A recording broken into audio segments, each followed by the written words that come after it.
Assalamualaikum dan salam Malaysia Madani. Terima kasih Tuan Penguji Majlis, Barisan Hakim yang arif lagi bijaksana, menjaga masa serta dengan jam radiknya, guru-guru serta rakan-rakan sekalian. Tajuk cerita yang saya akan sampaikan pada hari ini ialah Di Bawah Meja Kopi. Di sebuah pekan kecil, tinggal di sahabat baik iaitu Mansur dan Khalid.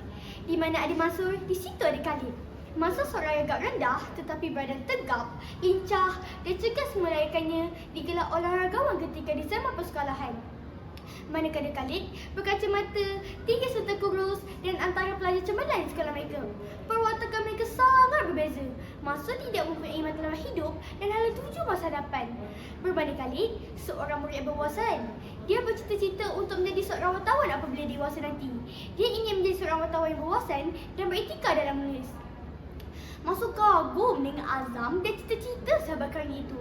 Dia anggap Khalid mempunyai satu tujuan jelas dalam hidup. Tetapi dia, walaupun terkenal di sekolah tersebut, dia masih tidak tahu kemampuan diri sendiri. Dia risau akan keputusan SPM nanti kerana keputusan SPM yang lepas, dia mendapat keputusan yang agak teruk. Beberapa bulan berlalu, igawan Mansur benar-benar berlaku. Dia mendapat keputusan yang tidak cemerlang dalam SPM, manakala Khalid mendapat keputusan yang cemerlang dan melayakkannya menyambung pelajaran di universiti tempatan dalam bidang yang nantinya. Sejak itu, mereka tidak berjumpa lagi. Hampir 10 tahun berlalu, tiba-tiba Khalid ternampak kelibat Mansur di kaca televisyen yang lengkap berpakaian seragam Kebanggaan Polis Diraja Malaysia PDRM. Ketika itu, Mansur antara anggota polis yang berjaya membuat sebuah permas pusat hiburan yang menjalankan perdagangan haram. Dia berasa teruja kerana sudah lama tidak bertemu dengan rakan karib sekolah menengah yang dulu. Usai menonton berita, dia menelefon kenalan di pejabat berita untuk mendapatkan nombor pejabat Mansur bertugas. Akhirnya Khalid berjaya menghubungi Mansur dan berjanji untuk bertemu di Koptiam Asad. Di Koptiam Asad, mereka bertemu. Khalid hampir tidak mengenali sahabatnya Mansur. Dalam diam, dia mengagumi sahabat itu. Daripada kacamata kasarnya, Mansur benar-benar sudah berjaya. Berpakaian kemas, memakai jatahan mahal dan begitu mewah. Tapi hati kecilnya itu bertanya-tanya kemampuan Mansur memiliki semua barang mewah itu.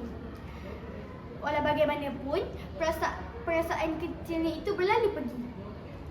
Pada satu malam, mereka bertemu seperti biasa di Koptiam Asad. Mereka berbual sambil menikmati kopi kegemaran mereka di Koptiam Asad. Man, aku sekarang tengah pening ni. Usahaku asyik suruh aku buat liputan dan kajian tentang masalah rasuah dengan kita. Pening aku fikir macam mana nak buat liputan berita ni. Khalid mengadu kepada Mansur. Kenapa bos kau bagi kawan-kawan berita ni? Tak ada berita lain lagi ke nak siarkan? Mansur agak terganggu dengan topik yang dibuat oleh mereka. Mansur pun pulang.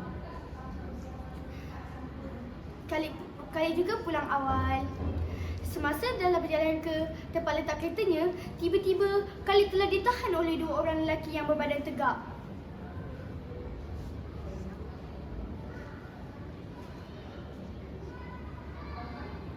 Assalamualaikum Encik Khalid. Maaf mengganggu. Boleh kita berbincang sebentar di Koptiam Kegemaran Encik? Ada hal penting yang perlu kita bincangkan. Arah seorang lelaki. Khalid terpaksa aku dengan pelawaan tersebut.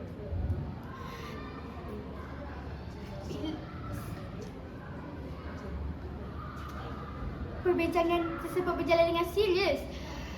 Khalid pula dengan hati yang berat dan muka yang sungguh. Dia tidak percaya dengan apa yang dengarinya. Sahabatnya Mansur antara suspek utama rasuah yang disiasat oleh mereka. Dalam masa yang sama, Mansur menerima panggilan daripada Tauqir Coki. Ketika panggilan ini diterima oleh Mansur, timbul dua perasaan di hatinya. Seronok tapi risau, seronok menerima hiburan, risau akibat jika terbongkar. Lalu dia menelefon Khalid untuk memberitahunya dia tidak dapat bertemunya seperti biasa di Koptiam Asad kerana ada urusan lain di sana.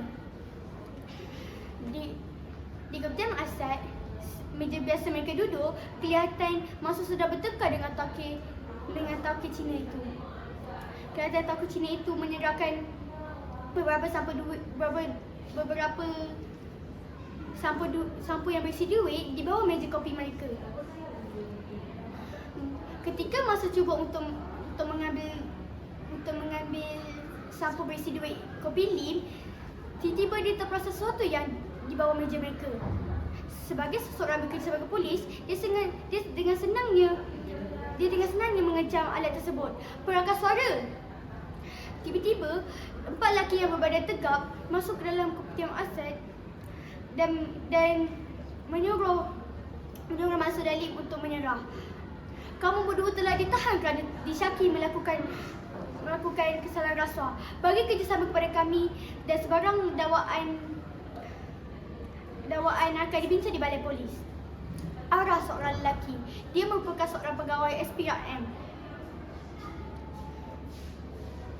Mansur Dalim pun telah ditahan dan dibawa ke balai polis atas kesalahan